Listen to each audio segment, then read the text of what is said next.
Hey, Brandon said he wants a beer. Hey man, how the hell you doing? I've been just fine living life with the noose and in my mind all I hear is music. Watching your mouth move, damn you look stupid. I feel like everyone's a stranger. Small talk with your narcissistic neighbor.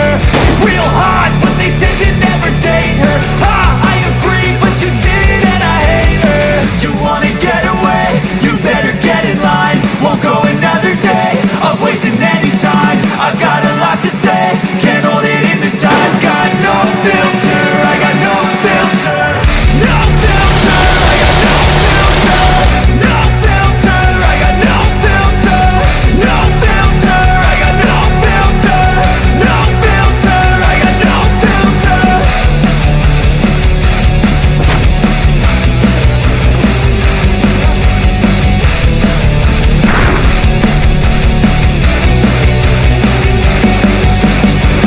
Hey man, can I get a favor? Yeah, sure, no, see you later. Sometimes I just wanna be a hater. Gotta wash down the top 40s with a chaser. Your voice starts feeling like a waiter. Scraping my mind against a cheese grater. Before you go, sir, you have to sign a waiver. That's alright, I'm aware of the danger. You wanna get away?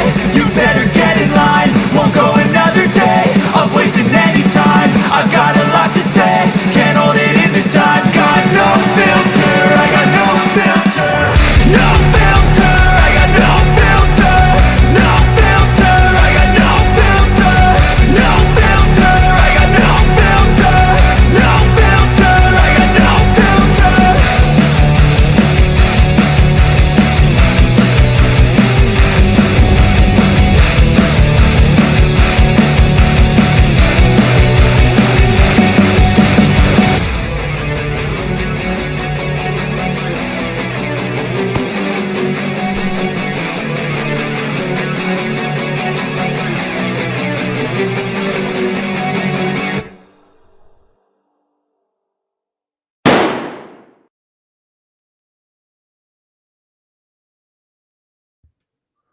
Evening, Hey. Clayton.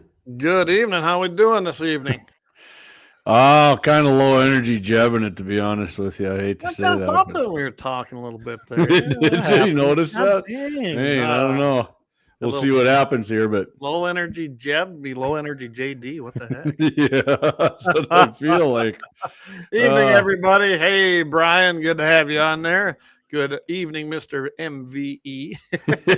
We'll be talking about some of them tonight. Yes, we are. Hey, Eric. Hey, Eric had a successful turkey hunt. I don't know if did you get it up on Yeah, Facebook? no, I didn't yet. I'm sorry, Eric. I've been Okay. I do have your turkey pictures, oh man. got I'll get some them up pics here. They're nice of, pictures. Eric and his daughter, and they were out there doing a little hunting, having some fun. He was sporting his Guns and 701 cap, so good job there. Mm-hmm. Anyway, good to have him on board. Waylon, good to see you this evening. And Lynette's here. All right. She's No not low energy, she said. No low energy. All right, no low energy, Lynette. Good, I appreciate that. And no filter. That's what. All right. Yeah, that's for sure. All right. Well, let's get this baby started Yep. off with. I'll let you pep yourself up. You can go ahead. Oh, right on, baby. All right. 1791, a well-regulated militia being necessary to the security of a free state, the right of the people to keep and bear arms shall not be infringed. That's right. And we Unless you live in Vermont, Clay, which yeah, we're going to talk a little bit about that too, aren't we? Yeah, we are. Vermont. But first, it's funny. That's a live free or die state. But anyway, that. yeah, a buddy of mine sent me a text. He's been, he's like, there's a bunch of losers And there, trust me. we, of course, want to thank our sponsors, especially Lauer Auto Repair, 309 South Washington, 701-258-6308, I believe. Hope I remembered that correctly. 308. 308, there we go. Hey, Jay Titan, how's it going, buddy? We're doing good. Thanks for coming back. But like I said, we want to thank our sponsors. Lauer Auto is our top sponsor. Of course, we want to thank Commandant Sporting Goods, where if you go in there, 10% off everything in the store. If you go in there, talk to them, say you heard it on Guns in the 701, get 10% off. And, of course, the blind guy in North Dakota. Get yourself a gun and some ammo, and heck, you buy a pod and everything, you get 10% off the whole Heck deal. I don't know yeah. if you can beat that. That sounds pretty sweet, Clay. Way better than them big box stores. Yeah, that's right. So, Hey, about Clay's seen one of my timeline or history things there on Facebook about a year ago. So the whole thing got rolling there at 1270, and it's just been a little over a year that Clay and I started doing it there, and then hard to believe, isn't it? Yeah, about 6 weeks there in preparation. So we're over a year in. The 1 year anniversary of this show I think is the end of August. So. And I remember when we were talking about all this, we're like, well, what should we buy for equipment? Well, we bought minimum because we're like, you know what, this might not last. Yeah, other than our mic and our camera, we got that package deal. That worked out pretty good. But worked out good, and I've upgraded a few things, but we're doing pretty good. So, all right, Clay, let's hit on a weekly poll here. You want to hit it off, start on that for us? Tell you what, I'll put it up here. Yeah. So we did a little poll, and it was, who is the biggest threat to our Second Amendment civil rights? Well, the results are in. We got Democrats. People said 45%. Rhinos came in at 9%, which I think was way under done. Alphabet agencies at 3%. The courts at 1%. Oh, we had a late vote come in on the courts. It was 0 when I looked. Okay. And then all of the above at 42%. So all of the above was right behind Democrats at 45. And personally, my vote, I went in and I actually voted, and mine was all of the above. I think everything, all of those groups. I didn't vote, but I can tell you right now, my vote's Democrats. Rhinos, yes, rhinos are a danger, but rhinos actually will side with us on the occasion on Second Amendment rights. The Democrats, it's almost 100% they're against it. Every time, Democrats. Almost every damn time, man. It's brutal with those people. And it's interesting because, as you know, everyone knows, I worked for the NRA, and I watched a lot of that happening when I was there. And we actually endorsed some Democrats back then. I don't even know if they endorsed very many anymore, because we did have, surprisingly, pro-Second Amendment Democrats, although they were wrong on everything else. NRA, of course, was a single issue lobbying organization. So they went with a and it saved our butt. Saved our bacon a few times, guys. It really did. But I don't think the Democrat Party today, I don't think you can find a pro-gun guy in there. I really don't. Yeah, for sure. Hey, you got hello Slayers, evening, Kevin. Any mail-in ballots? Hey, wait a minute. Hey, Gene, just hang on. We're going to open them a few days down the road if the vote's not going how we want here. Just hang on. That's right. Evening, Lori. Thanks for joining us. So we got to talk about, I think let's just get right into it here. Department of Homeland Security. I have to point out, I was never for the creation of the Department of Homeland Security, because I knew it would become a problem if the wrong party ever got in charge. And here we are, guys. That's exactly what's happening. Yeah. So I never was a fan of it. I didn't like the Patriot Act, so I didn't like any of that Bush did. But here we are. So Department of Homeland Security, they evidently have a grant program. Did you know that? Not up until recently here, Clay. I didn't either. And you know, I'm not sure why they give grants out for anything. They're supposed to protect the homeland. They probably should be down there on the border protecting that. But no, they give $40 million away under its Targeted Violence and Terrorism Prevention Grant Program. And who did they give all this money to? Mostly colleges, the way it looks like to me. University, you know, the beacon of liberalism and indoctrination today, which, you know, I'll be honest, guys, I know a lot of people got college degrees. I went for a while. Don't care if you have one. I think anymore it's a waste of time and money, and all they're doing is teaching people how to be liberals and commies, honestly, at colleges anymore. And I'm not encouraging my kids to go. I tell them to get a trade, go to trade school. Yeah. So anyway, here we are at a college program receiving funds. And so one of them happens to be in Ohio. University of Dayton's Prevents Ohio was among the most radical grantees of this program, and they vowed to fight domestic violence, extremism, and hate movements. Where have we heard those words before? MVEs, Clay. That's called an MVE. MVEs, Alan. So funny you say that. So I'm going to bring this up. Look at this.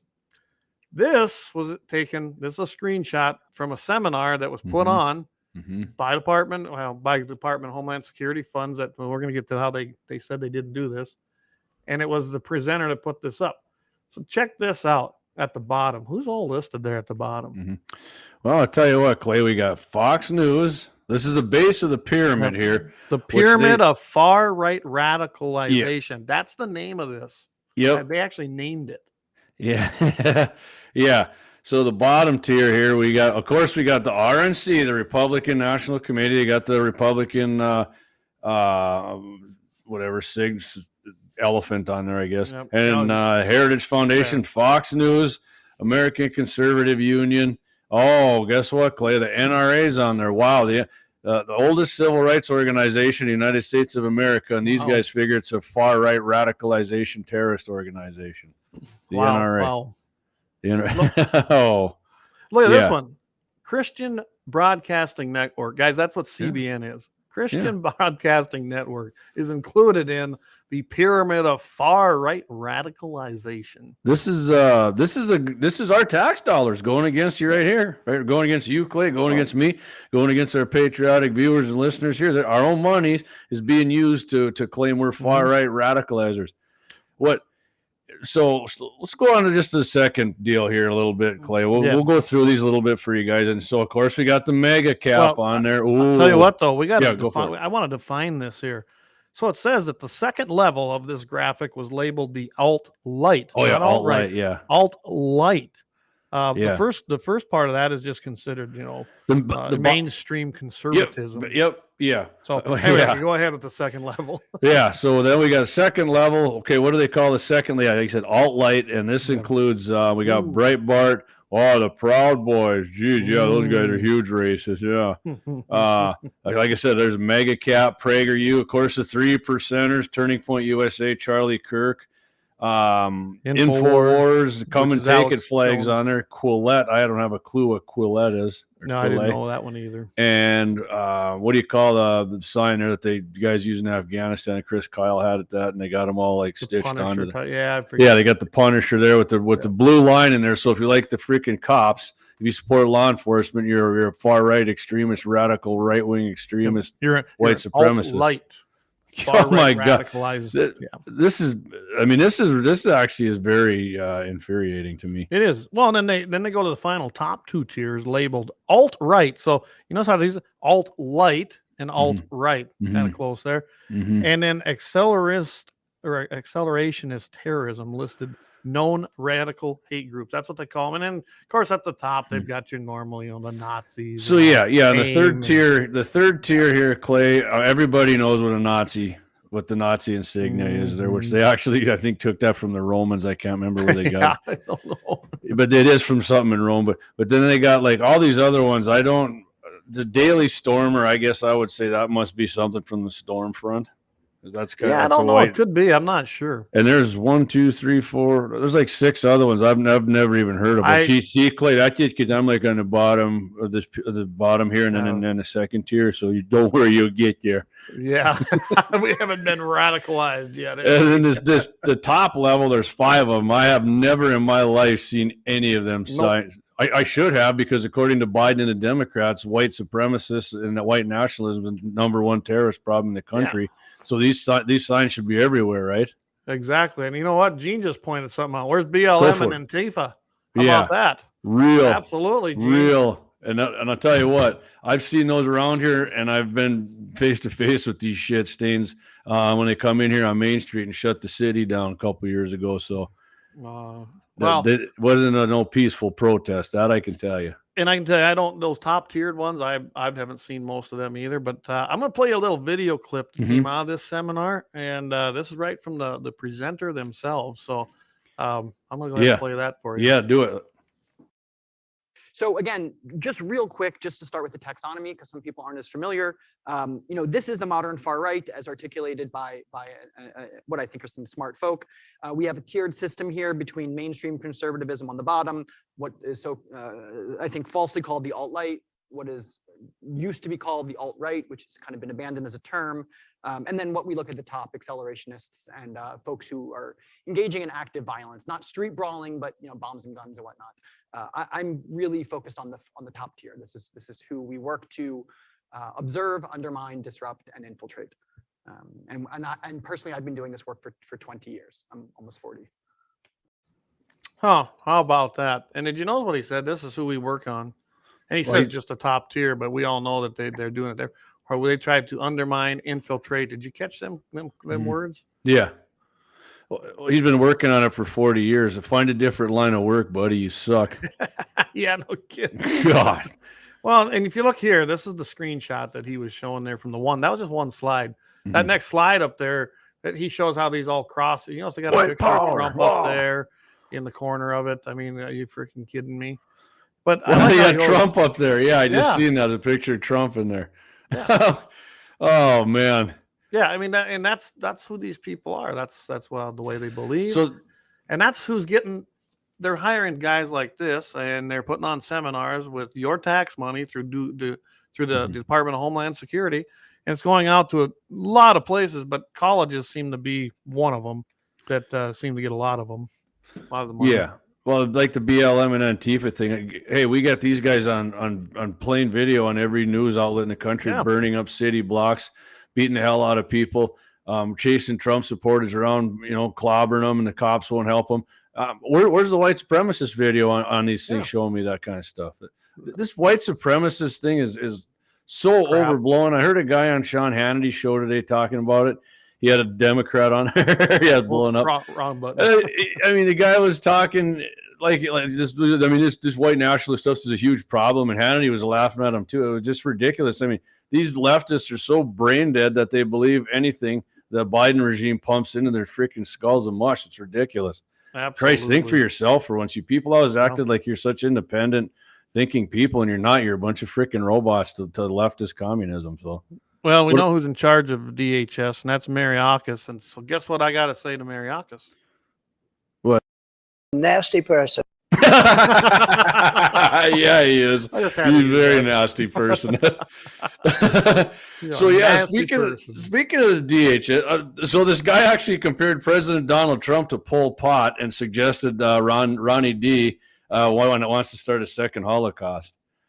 Yeah, if you don't know who Pol Pot is, he was the freaking evil dictator of Cambodia, and the guy murdered millions and millions of people, and just to get power there.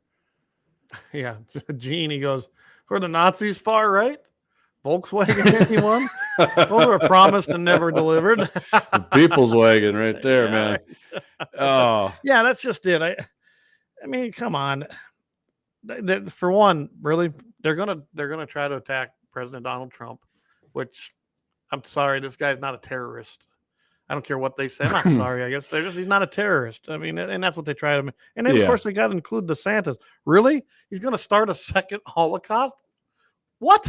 Well, what the hell? Yeah, the NAACP said don't go down there. It's not safe for black people. And then guess what? The head of the NAACP who said it, they found out he freaking lives in Florida. Oh my God! Isn't that great? You can't make this stuff up with these people.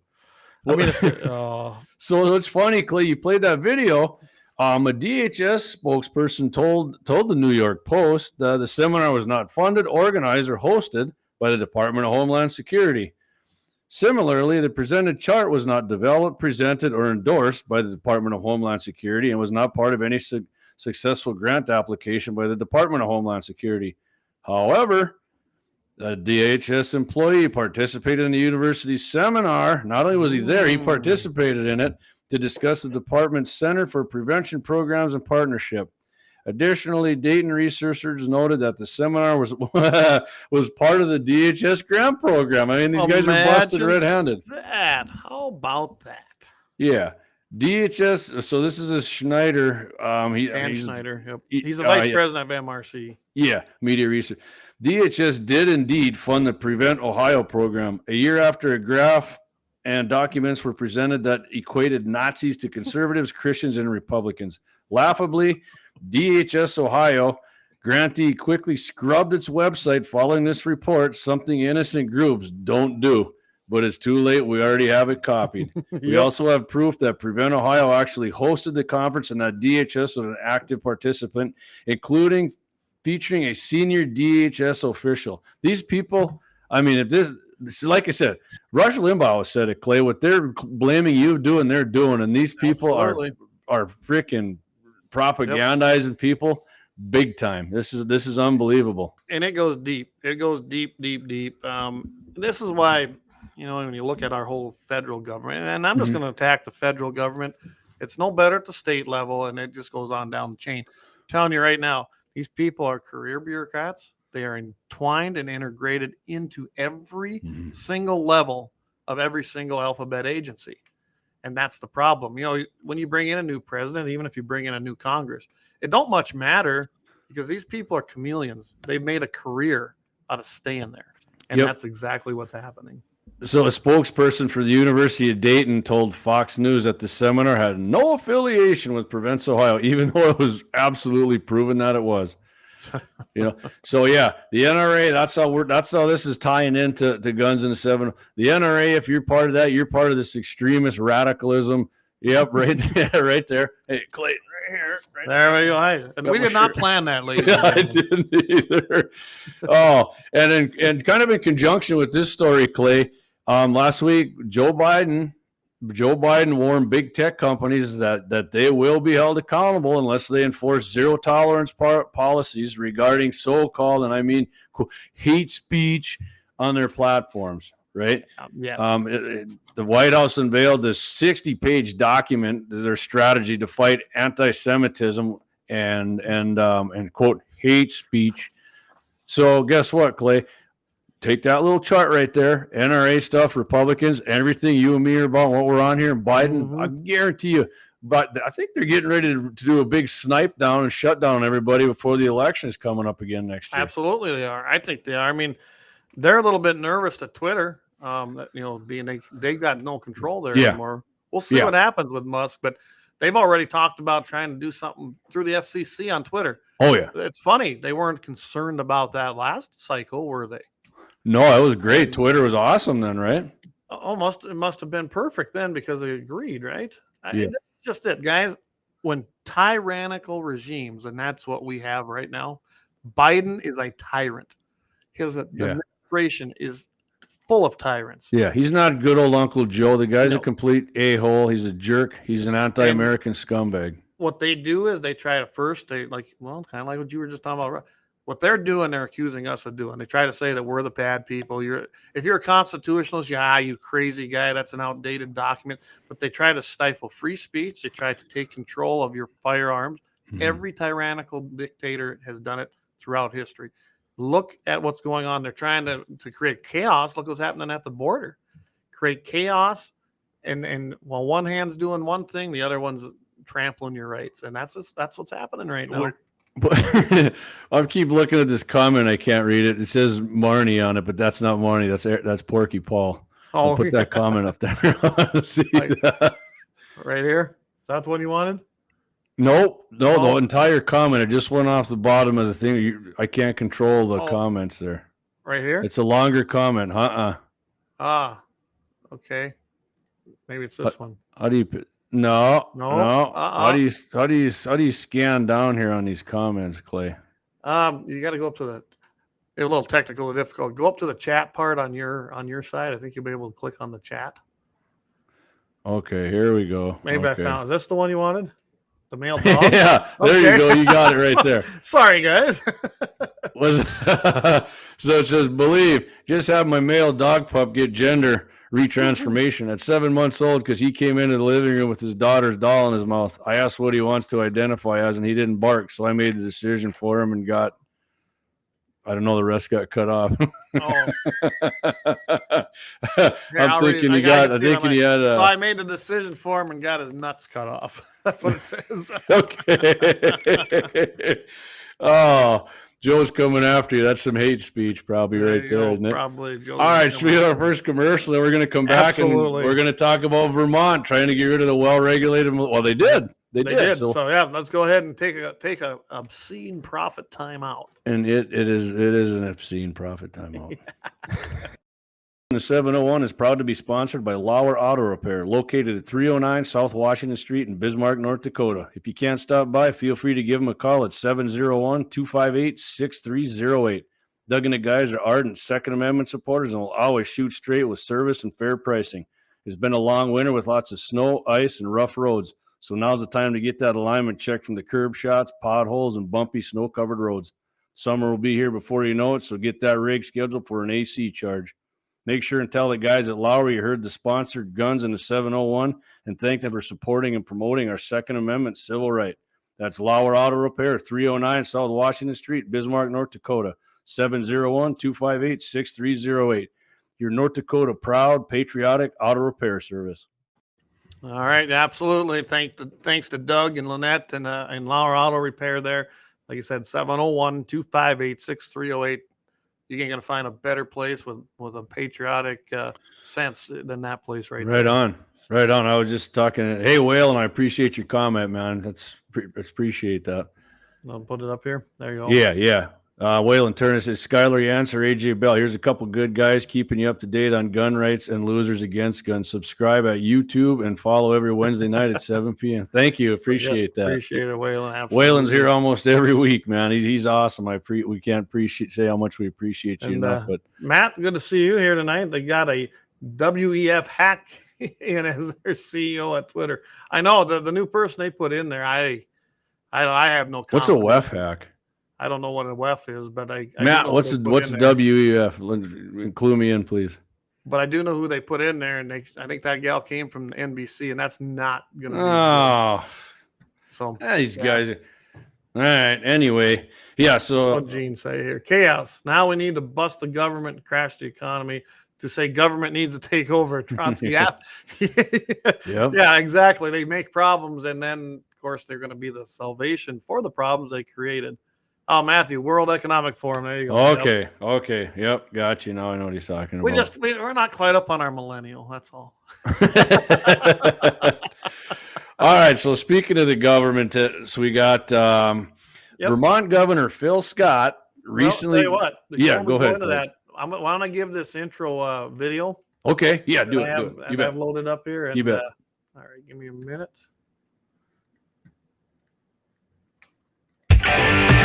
Vermont Governor Phil Scott recently signed legislation banning paramilitary or militia activity. The law prohibits a person from teaching, training, or demonstrating to anyone else the use, application, or making of a firearm, explosive, or incendiary device capable of causing injury or death that will be used in or in furtherance of a civil disorder. It also bans a person from assembling with others for such training, instruction, or practice. Violators would face up to 5 years in prison, a $50,000 fine, or both. Now, the problem with this new law's definition is that it's based on future intent. Heavy feedback. So who will be determining intent? Will Vermont residents be subjected to what members of law enforcement think they might do with their training in the future? This law seems to be based on hypothetical actions that haven't happened yet. How can anyone determine if something will be used in or in furtherance of a civil disorder? Remember, this law doesn't criminalize militia activity, rather the training that may or may not be used during militia activity. Besides that, who will determine the definition of civil disorder? It would seem state governments may be feeling the pressure they're getting in response to the unconstitutional gun laws they're attempting to implement across the country. Several failed attempts at semi-automatic bans, magazine capacity restrictions, and other laws have been had since the Bruin case created the historical tradition precedent. Some may say it's been quite embarrassing for the gun grabbers and continues to reveal their unconstitutional behavior. When we examine the results of gun-free zones, red flag laws, semi-auto rifle bans, magazine capacity restrictions, bump stock bans, pistol brace restrictions, and the forfeiture of social media accounts to acquire a carry permit, we see that these laws and restrictions do nothing to curb the activity of criminals and most often perpetuate violence due to the fact that the laws themselves work to make good people unarmed and helpless. Now, we also recognize that the only people caught up in this spider web of restrictions are lawful American citizens, typically those who appreciate and want to preserve the freedom Americans fought and died for in the Revolutionary War. Yeah. You there, Clayton? Yep, I'm here. I had to mute things for on my side of this. Yeah. Anyway, so as you can see, Vermont, I can't believe they did this, honestly. I mean, if I remember right, isn't this the live free or die state? Yeah, supposedly. But it's been controlled by Democrats for how long? So, and Bernie Sanders is from there. So I look at this and, Gene Cox, yeah, no kidding right there. They just raped the First and the Fourth Amendment. Yep. Absolutely, they did. Yeah. And so, so like you said there, it's this will be used to, I mean, you're going ahead, like remember the Minority Report or whatever it was there by when Tom Cruise was in it, when they tried to look into the future. And then try to go and get people before they did it. Yeah. Yeah. So, law enforcement going to come knocking on the doors. Hey, so let's say we're over out at my dad's place, the gun range, shooting, me and a bunch of buddies. The sheriff hears us shooting, comes over. Well, I don't know. It seems to me you guys are doing some militia training here. I think I'm gonna have to charge you boys with your militias assembling here. You can't do that. We passed a law because you might end up getting into some violent situations here because of your training. And it actually goes right into what we just talked about with Department of Homeland Security. I mean, they're starting to classify us. They're starting to put us into these little boxes. Yeah. And once they do that, they can say, well, look at here. Well, we passed the law, so now you're in violation. Well, you shouldn't have passed the law. It's an unconstitutional law. It's just like anything else, a regulation, a law, whatever it might be.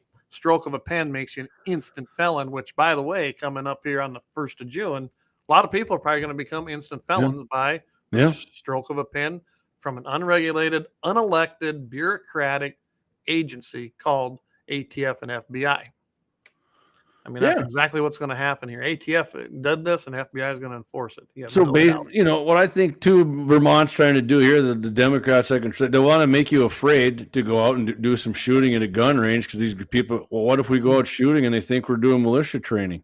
Well, Doug just put it out there. We just, a couple weeks ago, remember? Heck yeah, we could have. Yeah. If you're a militia, you're in big trouble. I mean, were we a militia that day? I mean, we're militia every day. We're militia every day. And that's just what this is. They're taking that term militia, right? Which is encased and encompassed within our Second Amendment right there in the 27 words. Yeah. And they're making it into something it's not. We are a proud militia because we are the ones that would essentially, we can pick up arms and fight if we need to. So in Federalist 46, Clay, James Madison, I think everybody knows, well, if you went to school, I mean, they probably don't teach it anymore. He wrote that a militia of ordinary citizens would resist government tyranny.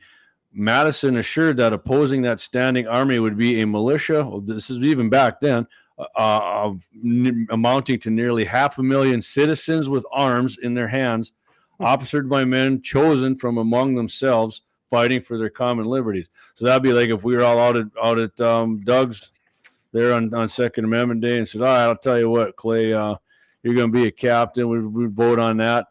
Troy, you're going to be a lieutenant. But you do that now in Vermont, and I mean, you got to have the militia. You just don't go screaming headlong into something. If that ever happens, or we got to do it, you have to be trained to do stuff like that. And the militia is the militia is not the National Guard, so don't even try and think that. Clay and I have talked about that before again, and maybe some point again we will. But the militia is not the National Guard. No, that's for sure. Never has been, never will be. No, and of course, Clay. Here we go. Anti-Second Amendment activist Gabby Giffords from the Second Amendment Prohibition Group revealed the quiet part out loud again because she did a while back. Remember, Clay? No more guns. No. Here's what she said. This is a common sense policy that will help reduce the spread of dangerous, illegal, and anti-government firearms intimidation. Wow. Anti-government firearms intimidation. Hey, that's a new one. That's a new one they're coming up with. Is the flintlock anti-government? Absolutely, right? Okay, yeah. These people don't even know what they're saying. I mean, really? So when Custer and the guys were alive, what was anti-government then? A bow and arrow. I was just gonna say, I bet you money that the Indian tribes at the time would really consider the bow and arrow then an anti-government deal because that's exactly who they were up against. Until they got them leather guns, and that was their favorite. Oh yeah, the big boomsticks. Yep.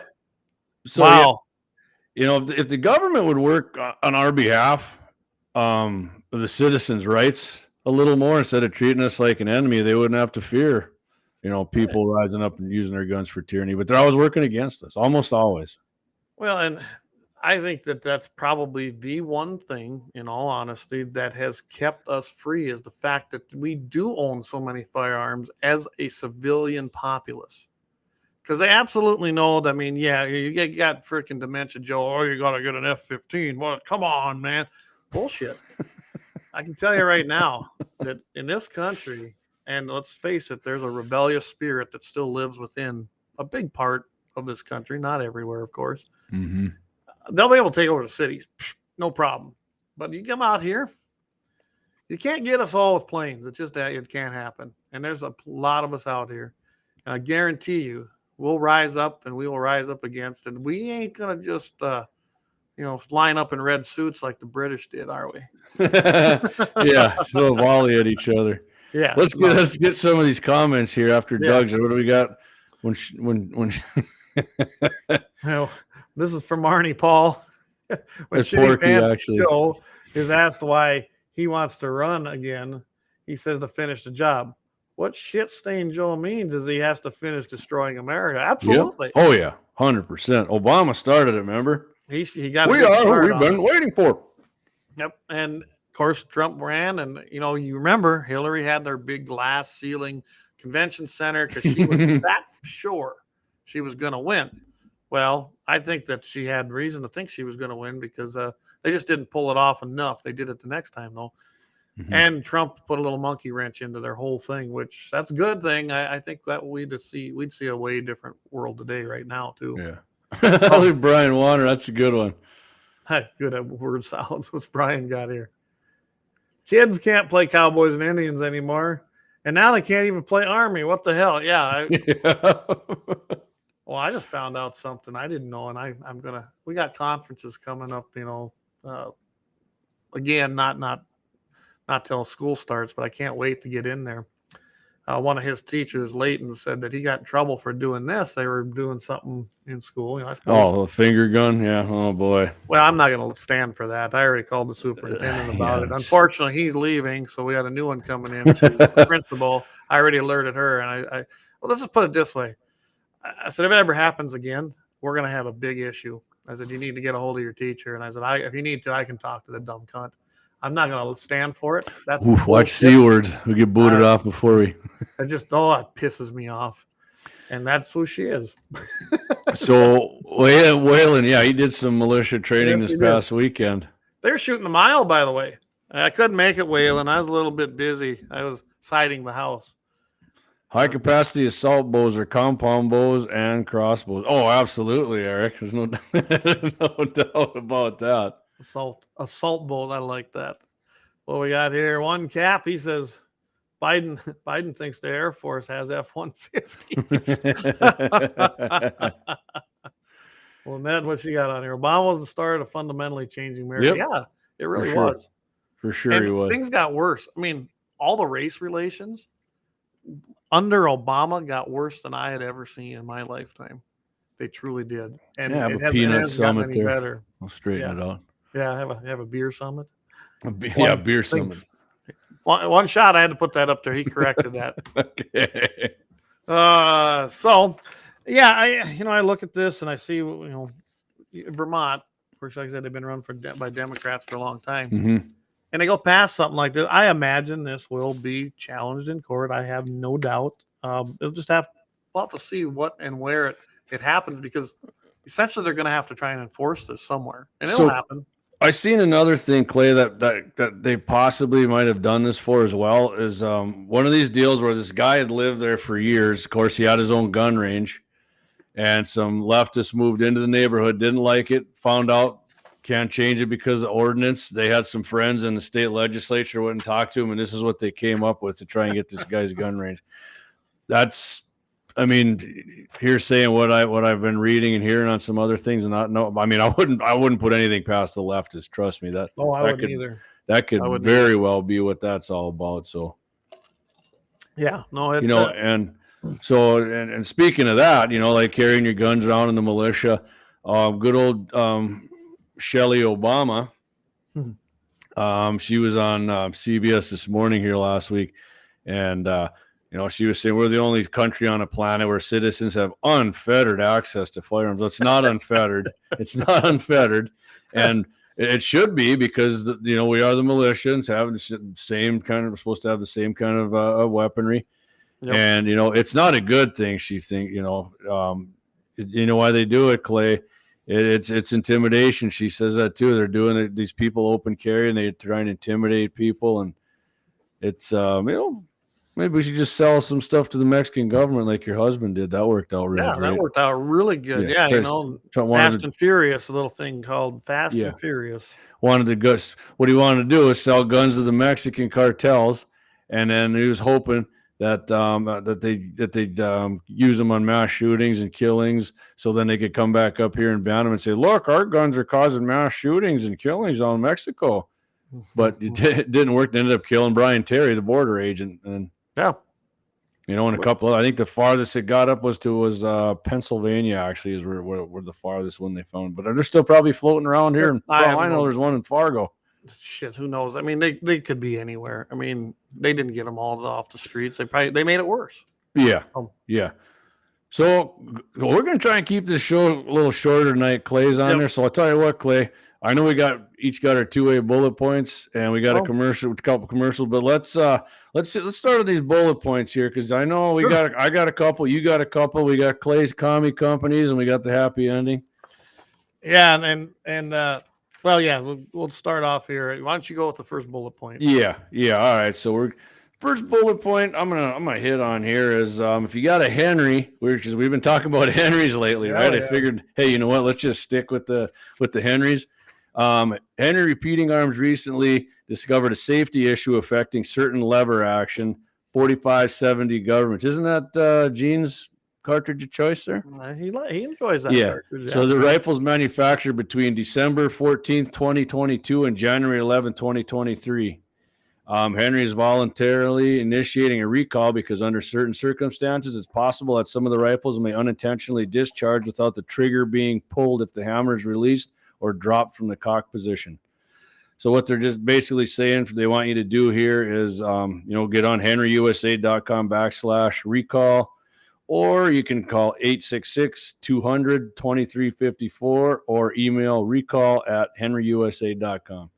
There you go. Because the 4570 lever gun's pretty popular. I mean, I don't have one, but that's a popular gun. So yeah, they're still, 4570s. It's kind of made a comeback. Yeah, absolutely. So yeah, for sure. So one I picked up on here is had to do with Poland in the early 1970s, and I didn't realize this. I just happened to come across this article, so I thought I'd make a great.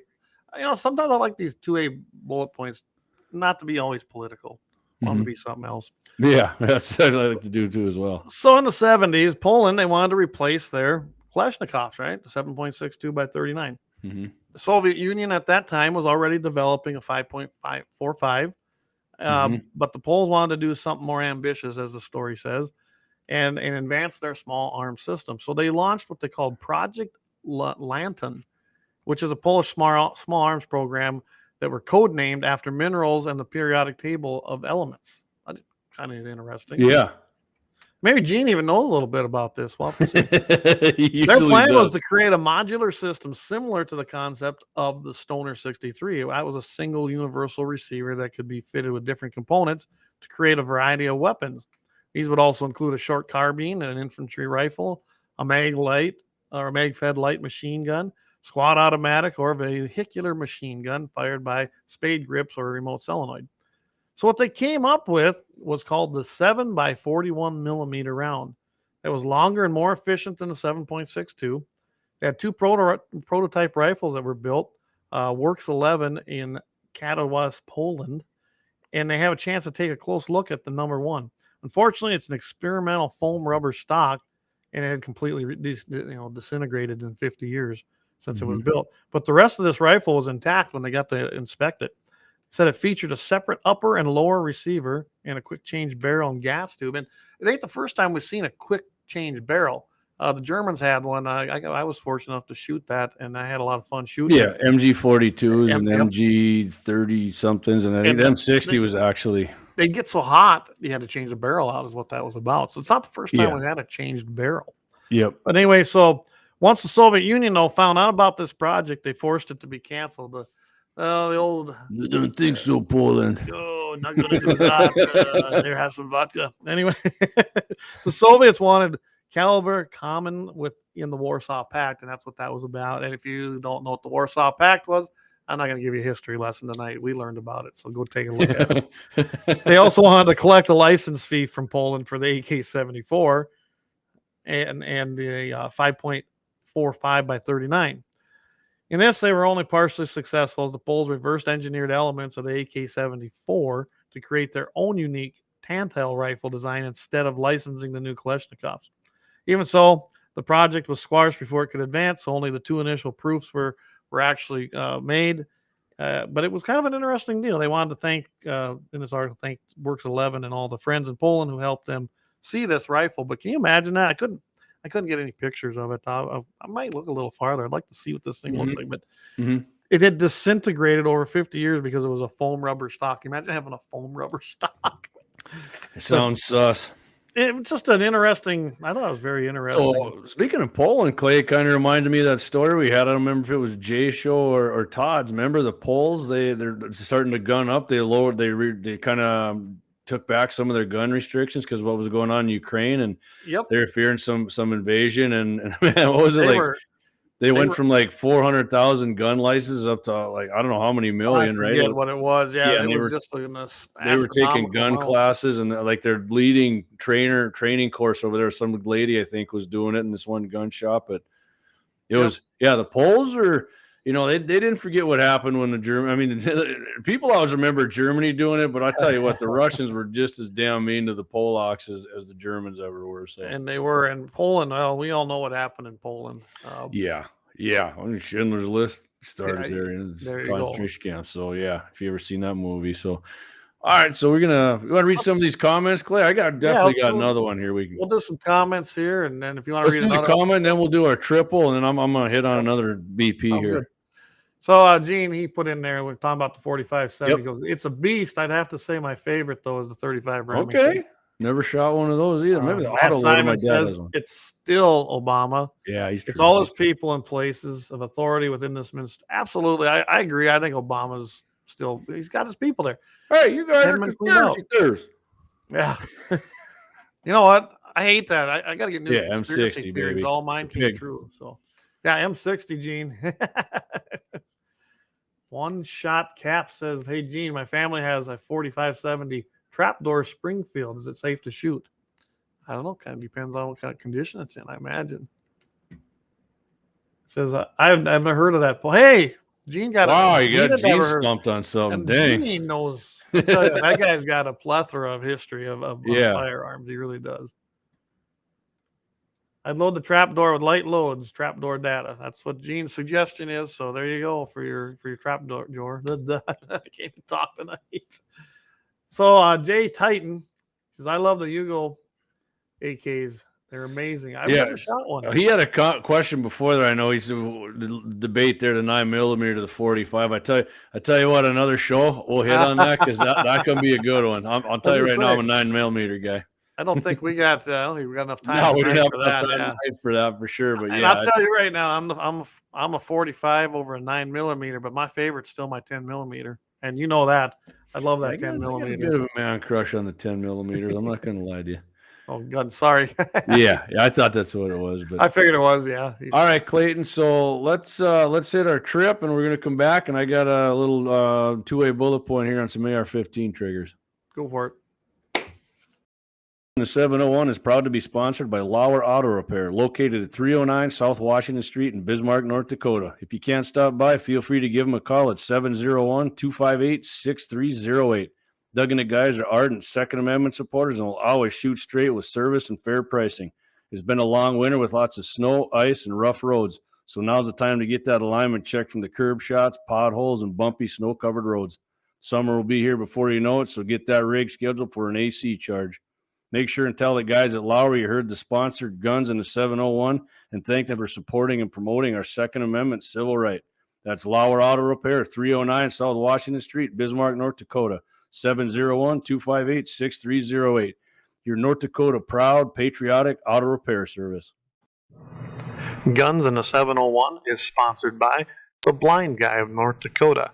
For all your custom window coverings, you can contact them at 701-222-3932. They're freedom-minded, they're patriotic, and they love the Second Amendment. This husband-wife team was born and raised right here in North Dakota and based out of Bismarck. Again, for your Second Amendment company, for all your custom window coverings, the Blind Guy of North Dakota, 701-222-3932, or visit them on the web at blindguynd.com. It's every American's right to bear arms. At Mandan Sporting Goods, we're here to help you support your Second Amendment rights, which reads, a well-regulated militia being necessary to the security of a free state, the right of the people to keep and bear arms shall not be infringed. Whether you're looking for a pistol for personal defense or collector gun, we have the staff to help you. We also have the area's largest inventory of ammo and reloading supplies. Mandan Sporting Goods, the area's local gun and ammo specialists. All right, welcome back, everybody. And yeah, we want to thank those sponsors. I tell you what, we cannot do it without them. They're what keeps this train running. And we want to thank Lauer Auto Repair. I guess can't say enough about Doug and the crew down there. They do a great job. Prairie dog contest coming up here in a week and a half, Clay. So I was going to say we're ready. Yeah, we'll see how I can do. Huh? Got to remember how to turn it on. Just to get the volume in there and plugged in. Like, of course, that wasn't me, right? The battery was dead. I guess the battery was dead. Yep. Yeah. So it wasn't you that yeah. time. Hey guys, if you go in and patronize any of our sponsors, make sure you tell them you heard it on Guns in the 701. And a matter of fact, like Clay said earlier in the show, if you tell Brandon at a Mandan Sporting Goods, you get 10% off everything you buy. So absolutely. So yeah. So I'm gonna go through a few comments here since we did the break. Gene, he brought up, he says 9mm versus ACP. Check out the 38 Super. I'll go throw a monkey wrench in there. See, that's what I say, man. That is a great topic for another show. I love it. Lynette says her favorite gun is shot the deer target at 460. Oh, hey Lynette, we're working on that, man. That was Troy's gun, right? Yeah, 6.5 by 284. There's so many videos. What I'm trying to do is cut it down so it's not so long, Clay, because as you know, it's harder than hell to keep people's attention on a video. Oh, yeah. So I'm gonna try and cut it down into a bunch of shorts, which I'm working on. So go for it. Go ahead. So Jay Titan, he says, I carry a 9, but have a better peace of mind with the 45 by my side. I think that's, when you're looking at the 45 versus a 9mm or anything, 10mm, the 40 Smith & Wesson, all those in between. That's probably the big thing with that is it's a little bit more peace of mind because of bigger caliber, a little more oomph.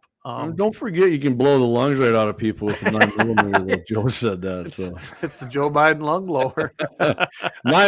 45 too, man. If you don't have ears on, that sucker is considerably louder than a 9mm, in my opinion. Well, and depending on what you're carrying, weight of the gun can be an issue. 9s are pretty compact, but and try and hang on to a short-barreled 45. I mean, I say they do make short-barreled 45s.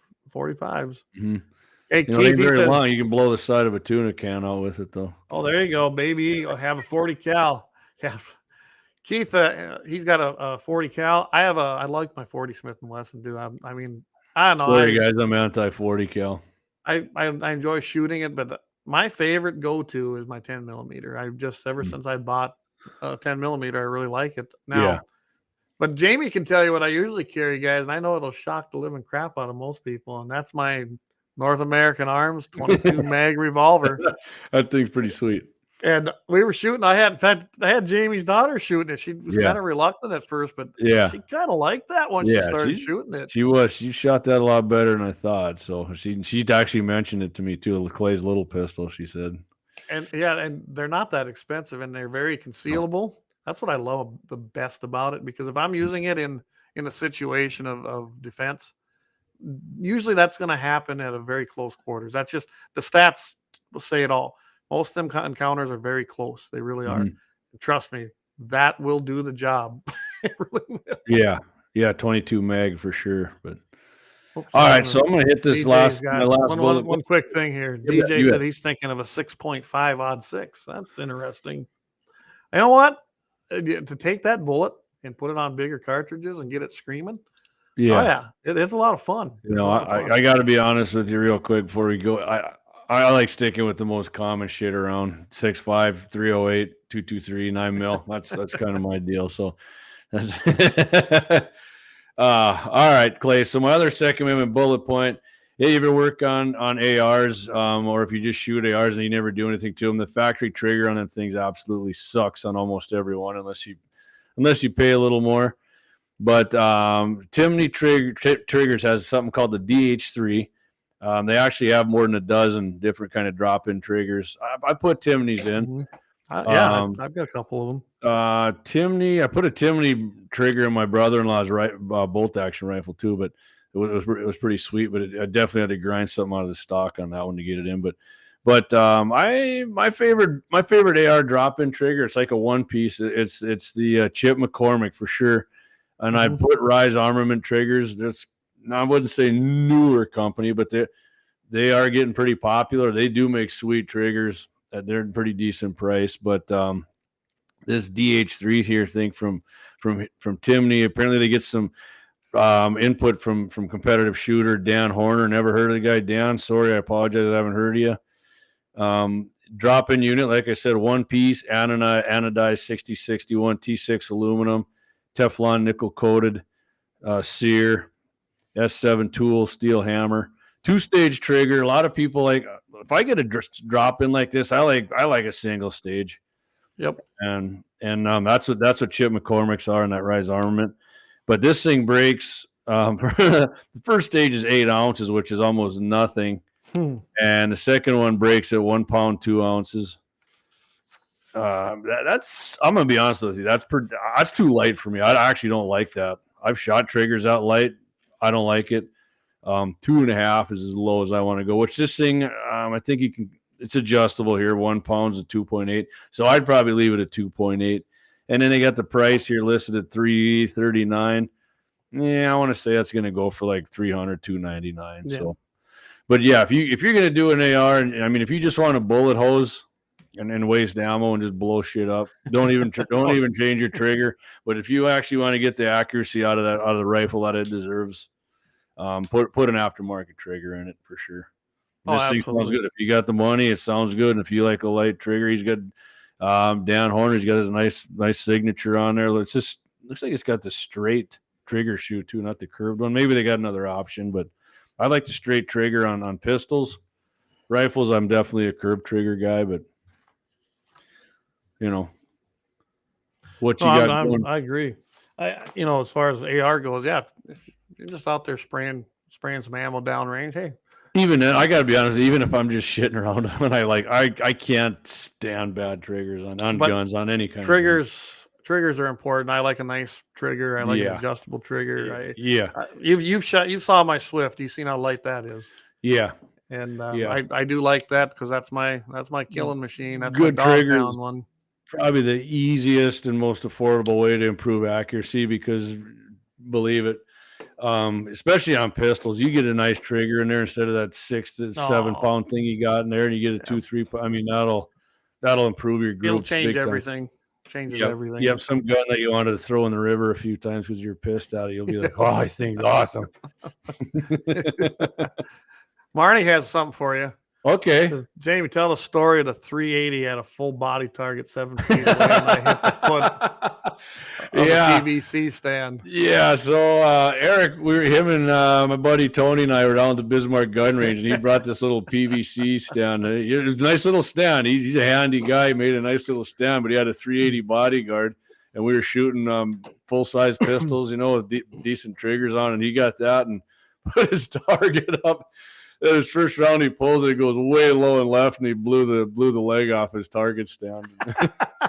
The trigger was so stiff, and the barrel, a bodyguard, that's a little short, like 2-inch barrel thing. But I'll give him credit after that. Eric's quite the pistolero. He put a nice group on there after initially blowing up his nice little target stand there. That's kind of funny. That was a good one. I got a good laugh out of it.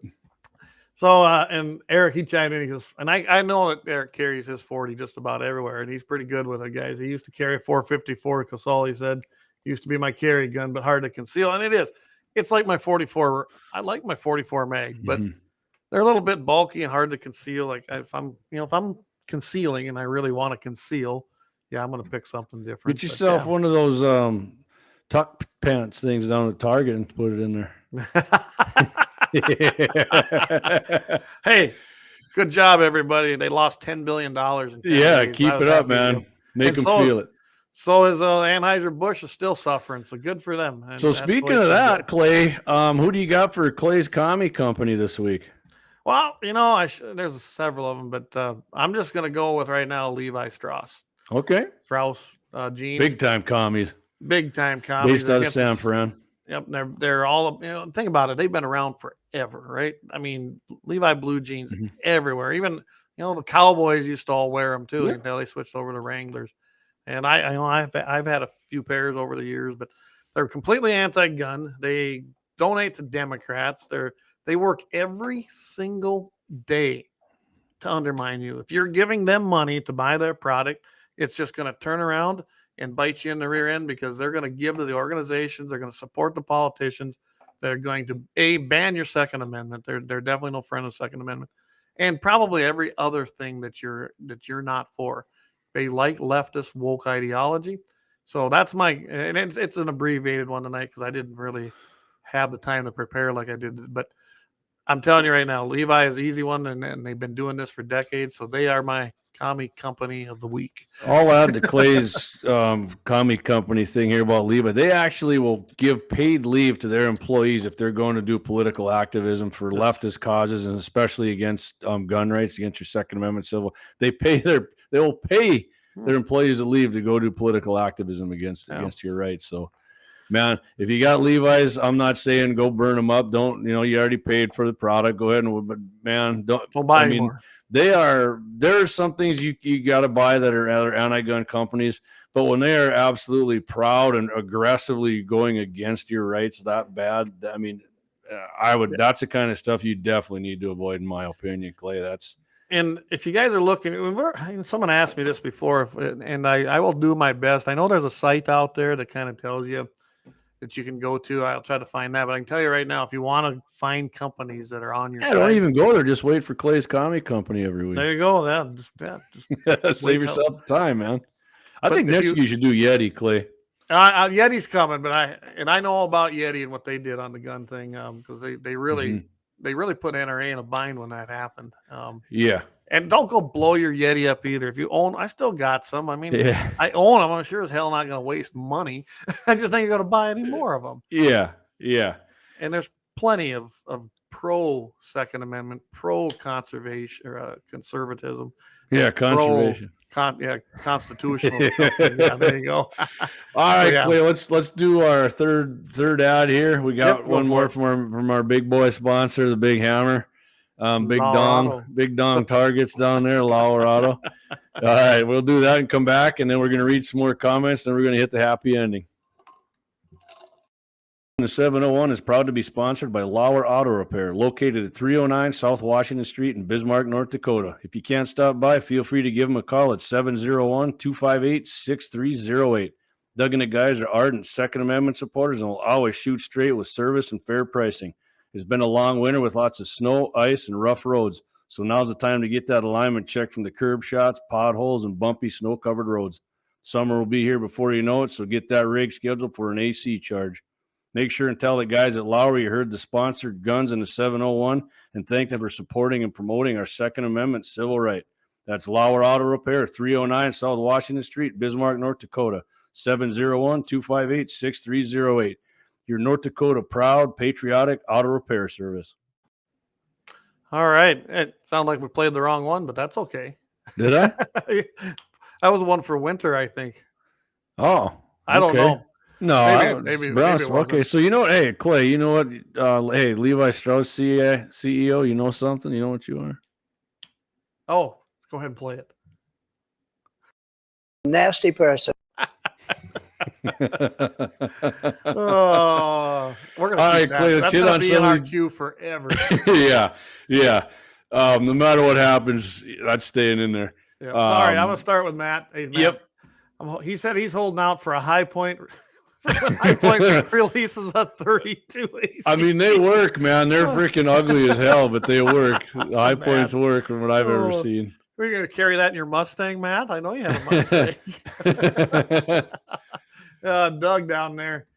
in down there in the Black Hills. Cole's got a set trigger in his Anschutz 22, and once the set is pressed, the pull is maybe 2 ounces. You breathe around, And a lot of them Anschutz competition rifles, that's the way to. Man, I've shot one that the guy said it was 1 or 2 ounces. I felt totally uncomfortable. It was a long range iron sight thing out at the center gun range once, but them things, Anschutz, that's what Bachmeyer likes his too. I mean, if he farts, them things go off. He'd love that.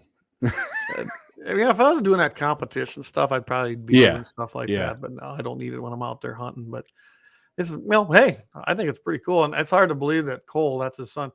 I remember when he was just a little turd. Now he's all grown up. So it's just kind of, I guess I'm getting older.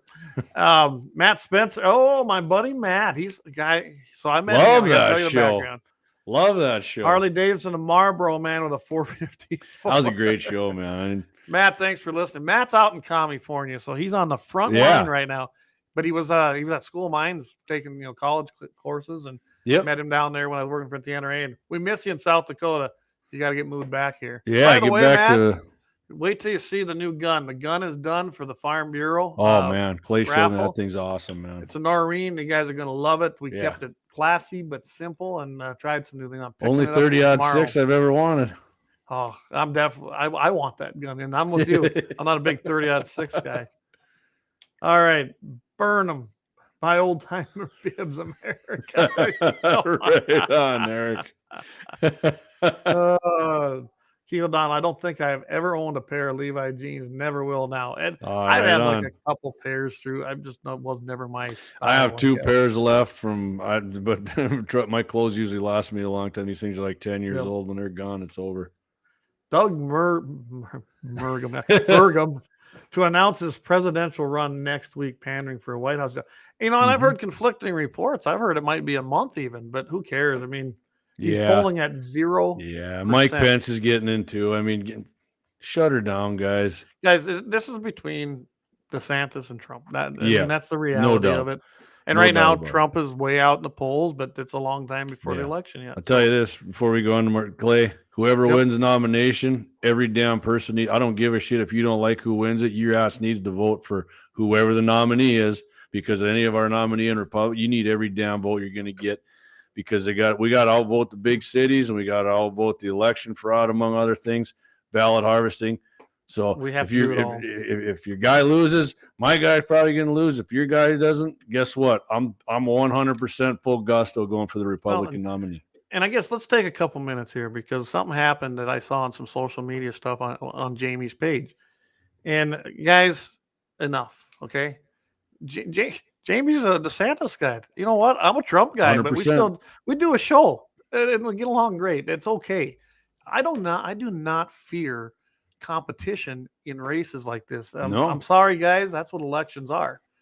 But you know what? Let's see what happens. Let's see what they have to say. I can tell you why I'm for Trump, and I'm sure Jamie can tell you why he's for DeSantis. But when it comes down to it, I'm going to vote for the Republican nominee. We cannot survive another 4 years of Democrat control. And I'm not sure we can do it. I can tell you right now, we're gonna have to play their game. I know that Trump's crew is working on it, and if DeSantis isn't, they need to be. We have to engage in the same things that are legal right now, which includes ballot harvesting and things like that. Mail-in ballots, I hate them, but they are a reality. Yeah. And if we don't play that game, the elections are not won on election day anymore. Yeah. Because people start voting for insane periods of time beforehand. And let's just say, Clay, a wild card got in there and took out Ronnie D and DJT. And let's say they're kind of a moderate. I don't want to hear this. I ain't voting for that shit. That ain't conservative enough Republican. Well, guess what? If it's somebody you agree with 50%, we got to take it this time. Take it, because how often do you agree with Biden? Pretty much freaking zero. And there's judges on the line here, man. And I really have a feeling there could be another Supreme Court nomination in the next presidency. I really do. For sure. And we don't want Clarence Thomas is like 80, man. That's what I'm getting at. I hate to see him, die like we saw before, but did Scalia get pillowed or did he die? Yeah, he got Scalia'd. And then I don't know what happened down there, but it came suddenly. Nah, and I'm We just don't playing want on that. conspiracy a little bit there. Oh, messing yeah, with crazy. you. So anyway, guys, I wanted to address that a little bit because there's no sense in this not a cannot be big an deal. issue. I took it that- down. There's a ton of comments on there. I just thought, the infighting going back and forth, not good for what we're trying to accomplish. So I took it down. I Put up think- another picture, same message, same guy, same Ronnie D. But I just, I didn't feel comfortable leaving that up there that people can see that and then get a kick out of Republicans going against each other. Not cool. It's okay to have primary elections. That's what they're about, guys. Yeah. So, here's what I got to look at this. Save the rabble rouse until the state convention when we hit it. Eric Newman, hey, so Eric I'm going to put this one up because Eric says, have you looked into Ramsame? I don't even know how to pronounce his last name. Ramaswamy. Yeah. Clay and I talked about him on in the crosshairs with Jay Dillon. I'm not going to, you know what? Yeah, if you read his platform, if you hear what he's saying, he sounds good, don't he? Yeah. I mean, I follow him, watch his shorts, and dude sounds constitutional as all get out, man. So, I don't know. We'll let this play out. Here's my prediction, though. It's much like what happened last time remember all the candidates that were in the Republican primary? 9 or 12 or whatever it was. Yeah, it was a huge amount. And all that did was keep getting smaller and smaller and smaller. Mm-hmm. And then Trump did. You can keep falling off the end of the stage. Yeah, they kept falling off. And he moved to the center, boom. And Trump, he has a presence. There's no doubt about it. But people got behind that message, and it wasn't even close in the end, really. Yeah, I think the first debate's not actually till August, so we'll see. Once that starts is when shit gets serious. They can say all they want right now, but and I can tell you this right now, guys: the more people that are probably in the race, the easier it probably is for Trump to win. Okay, because of that already ingrained base. Yeah. There's no doubt about it. Yeah, because it's going to split. You're not going to split the Trump. Trump's got a huge base. Yeah, you're not going to split the Trump vote. You're going to split the DeSantis and the Pence. You're going to split all of them. That's my, I've been watching this stuff for a long time. And to me, the more candidates in the primary, I don't fear it. Doesn't bother me. Nope. But I do think that it won't do anything but help Trump, honestly.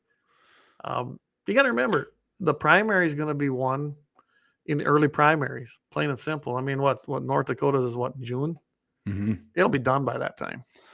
I might actually work that one again. We'll see what happens. I didn't mind working that primary. I actually I would say too, people, if you vote primary, a lot of people, you guys need to do, I'm not saying particularly anybody on here, but you guys need to look into your candidates more. I had people showing up there who knew me and texting me, who do I vote for again? And I'm like thinking, are you guys freaking serious? This is important shit. And you guys bitch and holler and lament, and now you're asking me who to vote for. I almost felt like guilty telling them who to vote for. I was like, am I even supposed to be doing this? And I don't know. I have this feeling this year, by the time it gets to North Dakota in June, you're going to see a low primary turnout because I do here. But I think it's, there was an uptick in it when Trump ran in 2016. Remember that? People like to bitch about shit here and not go and do anything. I just think you're going to see, I think people. That's one reason Clay and I started this show, actually. Yeah. They're so discouraged with the process and the things they're seeing. One thing that might change that is we'll see what happens here after the Fargo meeting there that conveniently got moved out of Medora since a bunch of districts got, actual constitutional conservatives as chairman now. It's going to be a close vote as to whether Perry is in. It depends on who they run. That could change the entire landscape. I'm voting for Pederson.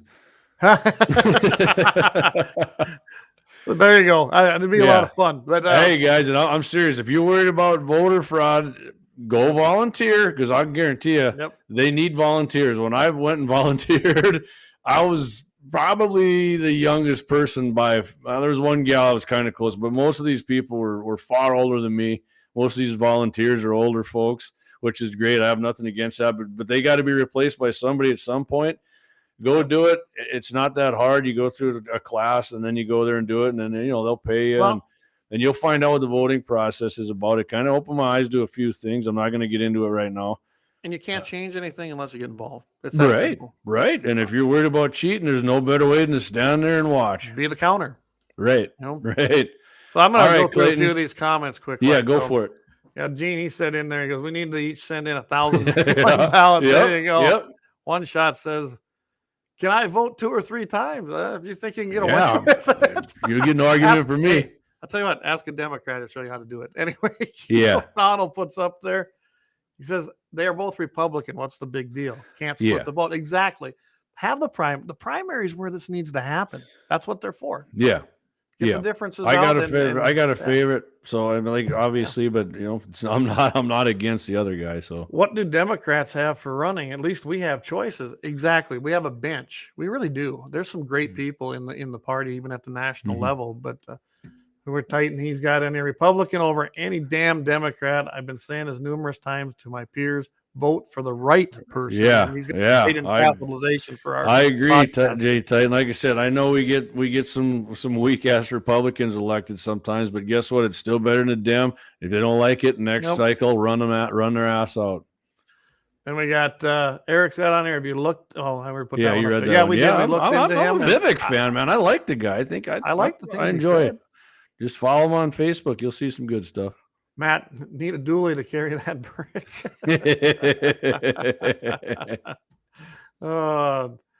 And if you Titan says if you don't vote, you have zero Yep. authority to bitch, and Yep. there is a lot to that. If you didn't vote, you're part of the problem. You really are. The votes count. The problem is we have to make sure that we're playing their game and that our votes get in there. I Oh. do believe that the last election, a lot of people didn't vote. I mean, I Yeah. met Oh, people they that said, I didn't. didn't even vote. Like, That was what? one of the reasons, Herschel Well, that- Walker lost. They didn't have a bunch of people show up in districts they thought he had dominated. They didn't show up. Yep, absolutely. Right here, Lynette says Republicans need to start voting early. Absolutely. Yeah. We need to play their game. If we do not do this, Mhm. if the Republicans don't step up and say, we have to play this game, we have to put our people on the ground in these areas, especially in those Democrat areas that we can, they swing sometimes. If we don't do that and Oh, put yeah. our people there I and, live in one of those. get people voting, we will never win an Yeah. election again. I live in District 35. Sean Yeah. went out and did. Sean Clary went out and did his footwork and kicked Tracy Potter's ass up to his ears. Absolutely. That was a good thing. And Tracy, if you want to run again and anywhere for anything, go ahead and do it because you're an easy W for the Republicans here. So get after it, man. Yeah. Eric Oh. puts on here. He says it's sad the amount of people that don't vote and gripe. It is. Oh, the majority of them do, Eric. I mean, I meet people every day like, oh, you don't vote? Are you nuts? No wonder Mhm. why the people It- are losing. you know, I they're- guarantee you, the leftists, they vote. Clay, the Probably biggest multiple thing, the biggest thing I hear people say, why don't you vote? It doesn't matter. And the bullshit if it doesn't, then you ain't paying enough attention. It's You know probably what? better off if you think that way and you don't vote then because pay attention. Look how many close district primary elections took place this last year. One vote made a difference in some Yep. of that. Yep. 2 votes. I mean, I look at our District 31 reorg. We had a pretty good slate of candidates to take over as a constitutional conservative executive board. Mhm. And unfortunately, weather kept some of our people away. I'm telling you right now, some of those were within 5 votes, including mine. Yeah. And I guarantee if we'd have had one carload that didn't make it that I knew was coming, would have put us over the top. Mhm. Your Oh, yeah. vote matters. It really does. And we still took the chair and we still put a stop and a halt to what was going on in 31. We just didn't get our clean sweep of everything, unfortunately. All right. I'll say one more thing so Yep. we get off the politics. I'll tell you this much right now, guys. People, especially living in North Dakota, there's a handful of people in this state that control the politics, and you can be one of them very easily by getting on your district committee. Absolutely. That's a fact. That's a fact. Right. Get there. on that district committee. I got on mine. I was on the executive board for a while. I Mhm. did run for the vice chair this last time, got defeated, like I said, by like 5, Mhm. 6 votes. And that had to do with because we didn't have enough people in the room. But I'm telling you right now, Yeah. it's pretty easy to get in That's there and get elected. yeah, that's like your district. I'm just saying, even just get on the committee for your district. Yep. Clay's talking about getting on the executive committee for his district. You just because you have to be on the committee, you pay your dues, you get on your district committee, which anybody can do. And then, like my district has different precincts. I ran for precinct chairman. I got beat by 1 vote. We're a bunch of losers, Clay. You lost. I lost. Yeah, dang. Lost my county commission seat or my run. Oh, okay. All right. Let's talk about something winning here. Right here. All Hang right, on, my friend.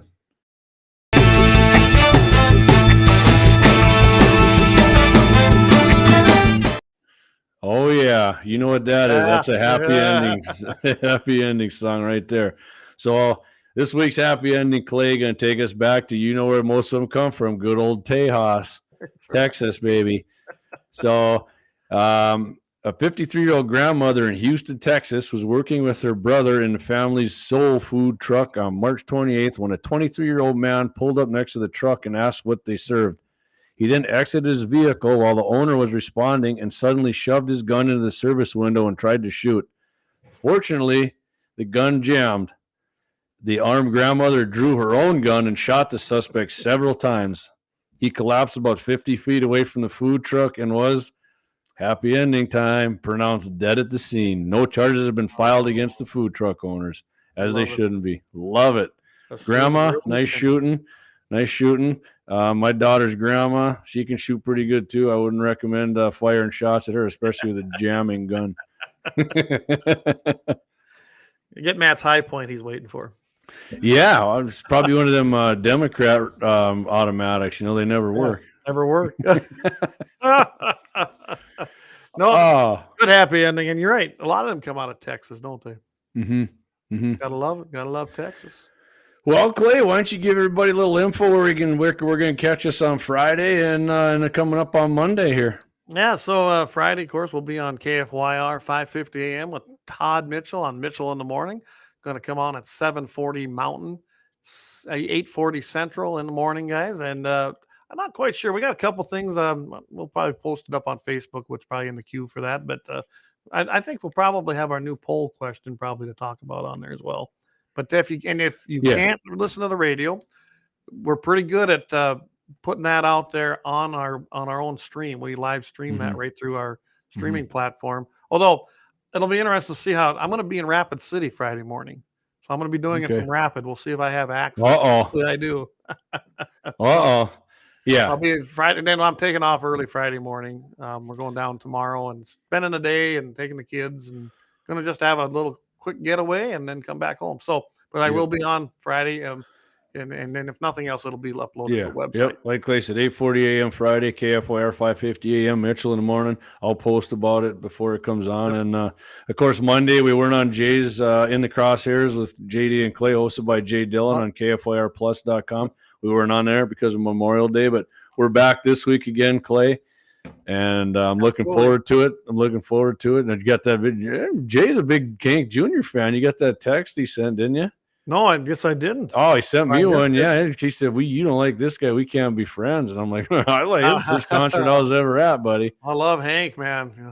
So real quick, too. So anyways, in the crosshairs every Monday, KFYRplus.com. That's KFYR TV streaming service. You can catch that 12:30 p.m. Central, 11:30 a.m. Mountain Time. And we're on for about 30 minutes there, but correct me if I'm wrong, you and Matt are saying here there's national primaries always settled before it reaches North Dakota. I think the guy in Fargo there, I can't remember his name, but I think he voted to put Trump over the top actually as a nominee. It could have been. I don't remember. Or was that for the Electoral College? I think that was for the Electoral College in the general, if I remember. Okay. Usually the primary is settled. It really is. I don't care. It makes me feel good when I go and do it. I still vote too. I knew that Trump was the nominee last time in 2016. Yeah. Didn't bother me. In fact, I stopped to actually vote in my district because they were holding it actually up there in the Bismarck-Mandan area. And then I went ahead and went on to up there by Underwood to help out Bob with his District 8 run. So I was a busy guy in 2016. So awesome. Yeah, no, and then guys, as always, you can always get catch that everything. picture from right on there. A couple of them promos too with that. Here, with Bob's gun. Oh yeah, I don't even know if I got them in here anymore. No. Sorry. I thought you I were was gonna gonna bust put it one out up. when I brought it up there. I Well, thought I you were was, but I think I took it out, so that's okay. We got this one. gonna... Anyway, I like that one. you can always hit our website. That's of course gunsandthe701.com. Guns Oh. I can't talk tonight. I'm telling you. Anyway, so always go to the website. If we someday don't show up on YouTube or Fascist Book or whatever, go check out the website because that's We'll probably be on where we'll Twits go then up. too.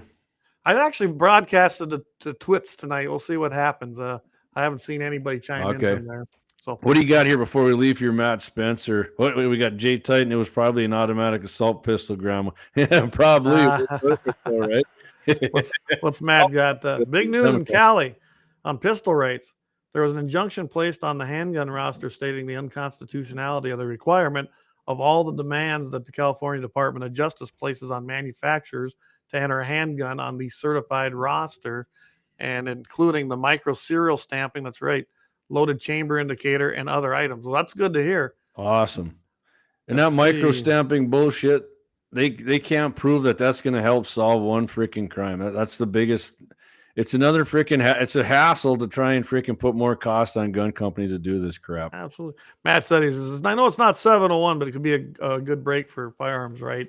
Rights and other commie state requirements. You're right. And Matt, that's the whole point of this stuff.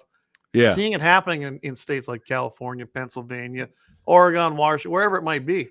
Yeah. Getting those court decisions, when you finally go through that whole process, as we saw in Bruin, and it gets to the Supreme Court, they're going to go reference things like that and see what the decisions were. Did it go through the channels? Do they need to kick it back down?